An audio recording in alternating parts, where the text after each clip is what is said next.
ये आपने देखी है रफाल की landing at Ambala airbase in Haryana. India को रफाल मिल चुके हैं, पहला बैच आ चुका है, बाद में और रफाल आते रहेंगे, मगर इसका कंपैरिजन ऑलरेडी स्टार्ट हो चुका है। लोग कंपेयर कर रहे हैं रफाल को F-16 से और वेरियस अदर एयरक्राफ्ट से, मगर कंपैरिजन की लिस्ट में एक नाम बार बार सामने आ रहा है और वो है चाइना का J-20। और ये कंपैरिजन ऐसा नहीं है कि रैंडमली हो रहा है, कहीं आर्टिकल में किसी ने पब्लिश कर दिया।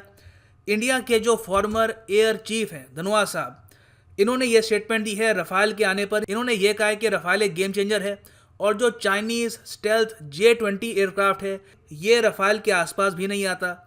और चाइनीज टेक्नोलॉजी पर सवाल उठाते हुए इन्होंने यहाँ पर यह स्टेटमेंट दी है, अगर चाइनीज एयरक्राफ्ट परफॉर्म करते हैं जेन्युइनली तो फरवरी 27, 2019 को जब पाकिस्तान ने इंडिया पर बॉम्बिंग करने की कोशिश करी थी तब इन्होंने JF-17 को आगे क्यों नहीं रखा, JF-17 बहुत ही पीछे क्यों था? क्योंकि आप अगर देखो फरवरी 27, 2019 को जो मेन लीड थी वो थी F-16 एयरक्राफ्ट की, अमेरिकन मेड। और इसके अलावा पाकिस्तान ने मिराज को भी यूज किया था, फ्रेंच मेड मिराज, और कुछ बॉम्ब्स गिराने की कोशिश करी थी। तो यहाँ पर हमारे फॉर्मर एयर चीफ कह रहे हैं कि अगर चाइनीज JF-17 इतना अच्छा है तो इसको यहाँ पर यूज करना चाहिए था, मगर पाकिस्तानी एयरफोर्स को ही चाइनीज इक्विपमेंट पर भरोसा था नहीं। उन्होंने एक बार को अमेरिकन F-16 यूज किया इन फ्रंट, JF-17 को पीछे रखा। और आगे ये भी मेंशन करते हैं कि आप अगर देखो अर्ली वार्निंग प्लेटफॉर्म्स की तो वहां पर भी जो नॉर्दर्न बॉर्डर है पाकिस्तान की, जो मेन इंडिया के साथ बॉर्डर है जहां पे क्लैश होने का खतरा रहता है हमेशा, वहां पर ये लोग यूज करते हैं स्वीडिश अर्ली वार्निंग प्लेटफॉर्म, जबकि जो चाइनीज अर्ली वार्निंग सिस्टम है इसको ये रखते हैं साउथ में। JF-17 के रेडार इतने वीक है कि इन्होंने चाइनीज रेडार को हटाकर यूरोपियन रेडार यहाँ पे माउंट किया है। तो धनोआ साहब ने यहाँ पर ये सब पॉइंट्स रेज किए हैं और कहा है कि ओवरऑल चाइनीज टेक्नोलॉजी बहुत ओवर हाइप्ड है, कभी इसको वॉर में यूज किया नहीं गया। और जिस तरीके से पाकिस्तानी एयरफोर्स ने हैंडल किया है चाइनीज इक्विपमेंट को, उससे साफ लग रहा है कि जो पायलट्स इनको यूज भी करते हैं वो भी कॉन्फिडेंट नहीं है इनकी एबिलिटी को लेकर। तो इस वीडियो में ऑफ कोर्स हम यहाँ पर रफाल का कंपैरिजन नहीं करेंगे F-16 या फिर JF-17 से। रफाल इन दोनों से काफ़ी सुपीरियर है।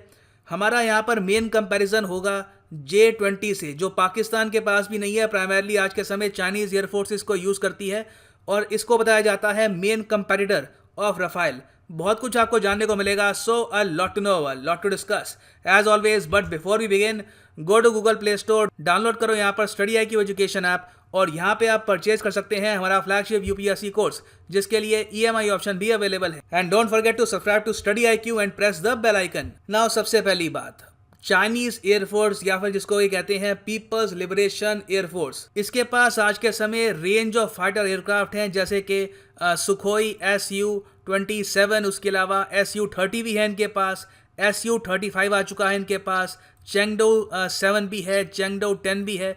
मगर इन सब का कंपैरिजन रफाल से हो नहीं सकता, तो हम यहाँ पे सीधा कंपेयर करेंगे with Chengdu J-20। Chengdu J-20 पहली बात तो एक 5th जनरेशन एयरक्राफ्ट है जो चाइना की चेंगडू एयर स्पेस कॉर्पोरेशन, जो इनकी सरकारी कॉर्पोरेशन है, इसने डेवलप किया है। वेराज आप रफाल को देखो तो इसको एक डिफरेंट श्रेणी में रखा जाता है, इसको कहा जाता है एक 4.5 जनरेशन कैटेगरी का एयरक्राफ्ट। अब यहाँ पर आप अगर ये जो लैंग्वेज पढ़ोगे लगेगा कि ऑल राइट, तो इससे लग रहा है कि जो चेंगडू J-20 है ये ज़्यादा एडवांस्ड या फिर न्यू टेक्नोलॉजी पर बेस्ड है। मगर यहाँ पे देखो बात आती है 5th जनरेशन की डेफिनेशन क्या है।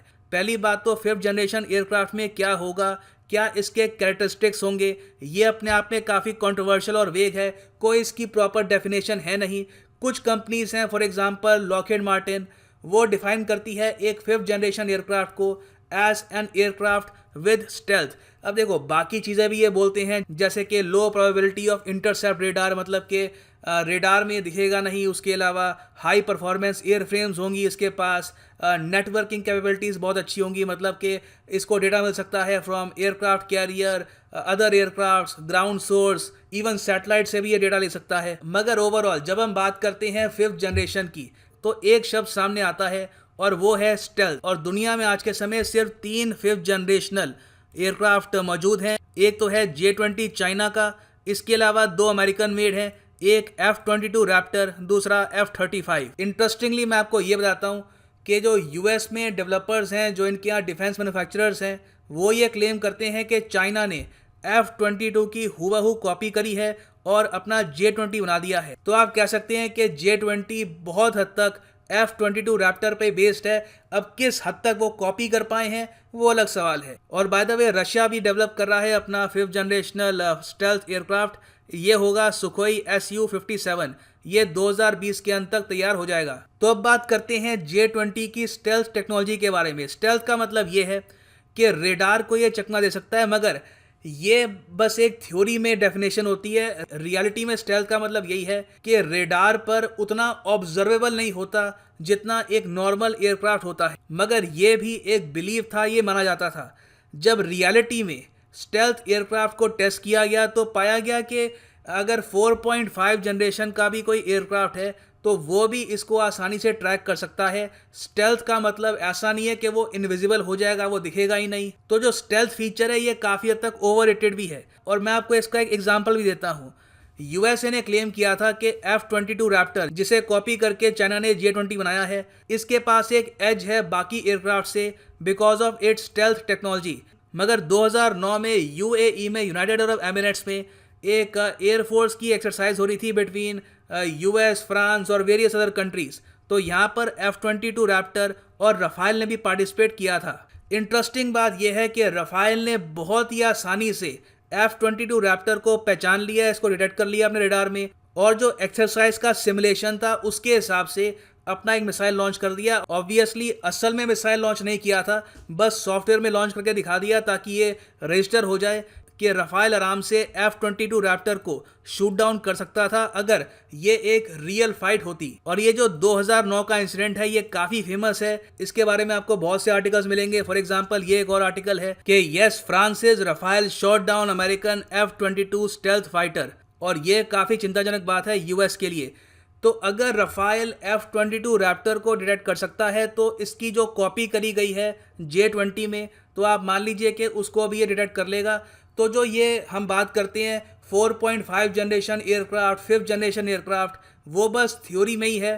प्रैक्टिकल टर्म्स में रफाइल बहुत ही आसानी से किसी भी एयरक्राफ्ट को डिटेक्ट कर सकता है। और इसका एक रीज़न भी है, क्योंकि देखो 4.5 जनरेशन वाले जो एयरक्राफ्ट हैं और जो 5th जनरेशन एयरक्राफ्ट हैं, दोनों की जो कैटेगरी है उसमें यह कहा जाता है कि उनके पास AESA रेडार होने चाहिए। ये स्पेशल एडवांस रेडार होते हैं जिनके पास high capacity data link ability होती है। तो रफाइल के पास भी AESA रेडार है। और सिमिलरली जो J-20 है, हालांकि वो ऑफिशियली कहते नहीं है कि इनके पास ये रेडार है, उनकी वेबसाइट पे लिखा नहीं हुआ, मगर बहुत सी जो रिपोर्ट्स हैं प्राइमरली फ्रॉम चाइना, वो बताती है कि चाइना के पास भी AESA मतलब कि एक्टिव इलेक्ट्रॉनिकली स्कैन्ड अरे रेडार है इक्विप्ड इन J-20। तो यहाँ पे आप कहोगे ठीक है, तो इस एक्सप्लेनेशन से लग रहा है कि रफाइल और J-20 काफ़ी हद तक इक्वल ही है। J-20 के पास जो हम सोच रहे थे एक एज है कि वो छुप सकता है, उसके पास स्टेल्थ टेक्नोलॉजी है, वो एक काफ़ी बड़ा फैक्टर नहीं है। मगर मैं यहाँ पे कहूँगा नहीं, रफाइल एक्चुअली J-20 से सुपीरियर है इस रिगार्ड में। और इसका रीज़न है स्पेक्ट्रा। स्पेक्ट्रा के बारे में आप पढ़ सकते हैं रफाइल की ऑफिशियल वेबसाइट पे, जो ऑपरेट करता है डसॉ। वहाँ पे साफ साफ लिखा है कि स्पेक्ट्रा एक fully internal electronic warfare system है जिसमें बहुत से कंपोनेंट्स आते हैं, जिससे रफाइल को डिटेक्ट कर पाना काफ़ी मुश्किल है। और स्पेक्ट्रा की हेल्प से एक्चुअली रफाइल बाकी एयरक्राफ्ट का जो रेडार है इसको जैम भी कर सकता है।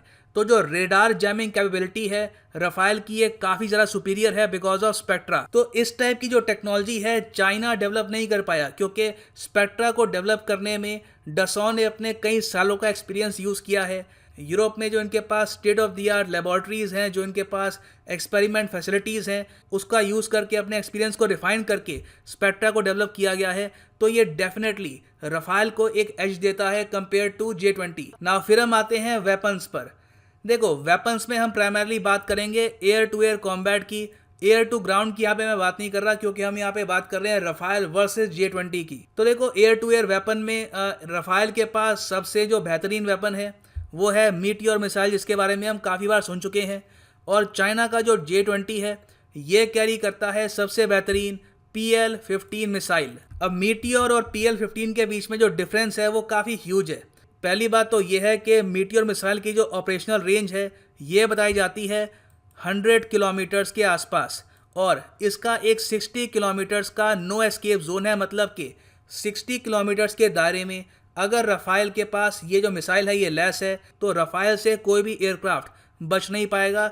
ये जो ऑपरेशनल रेंज है ये काफ़ी ज़्यादा है कंपेयर टू एनी मिसाइल। अब जो चाइना का PL-15 है, चाइना कहता है कि इसकी रेंज है 300 किलोमीटर्स। नाउ 300 किलोमीटर्स की रेंज बहुत ज़्यादा है, मगर एक बहुत ही बेसिक डिफरेंस ये है कि जो मीटियोर मिसाइल है ये बेस्ड है रैमजेट प्रपल्शन पे, तो मतलब कि ये बहुत ही ज़्यादा फास्ट है। मार्क 4 तक की स्पीड ये रीच कर सकता है। It is an extremely fast missile. इसको डॉज कर पाना, इससे बच पाना, it is nearly impossible. Where जो PL-15 है इसको चाइना ने बनाया है प्राइमरली फॉर लार्ज एयरक्राफ्ट, जैसे कि रीफ्यूलिंग एयरक्राफ्ट, ट्रांसपोर्ट एयरक्राफ्ट।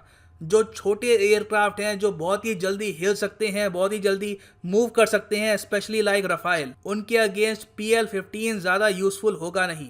तो इवन दो इसकी रेंज ज़्यादा है, सिंस इसके पास उस लेवल का प्रपोल्शन सिस्टम नहीं है, तो ये कुछ ज़्यादा कर नहीं पाएगा अगेंस्ट रफाइल। तो देखो ये सब रीजंस हैं जिसकी वजह से हमारे फॉर्मर एयर चीफ ने ओपनली ये क्लेम किया है कि जो चाइनीज J-20 है इससे फार सुपीरियर है रफाइल। बाकी देखो एक फैक्टर हमको यहाँ पर भूलना नहीं चाहिए कि चाइना J-20 खुद मैन्युफैक्चर करता है और हम रफाइल के लिए डिपेंडेंट है फ्रांस से। तो ये जो फैक्टर है इक्वेशन कंप्लीटली चेंज कर देता है। चाइना अगर कोई बहुत ही लंबी वॉर में एंगेज होता है तो ये 100 J-20 प्रोड्यूस कर सकते हैं, वेरास हमको 100 रफाल परचेज करने में फ्रांस को billions and billions of dollars पे करने होंगे और वेट भी करना होगा कि कब वो हमको ये जो रफाइल हैं ये सप्लाई करेंगे। सो देखिए ये इन दी एंड एक मेजर फैक्टर है और ये एक बिटर ट्रुथ है कि इवन दो हमारे पास सुपीरियर एयरक्राफ्ट है, हम डिपेंडेंट है on some other country. China इस मामले में आत्मनिर्भर है। So this is right now the end of the video. Thanks for listening and as always, God bless you all.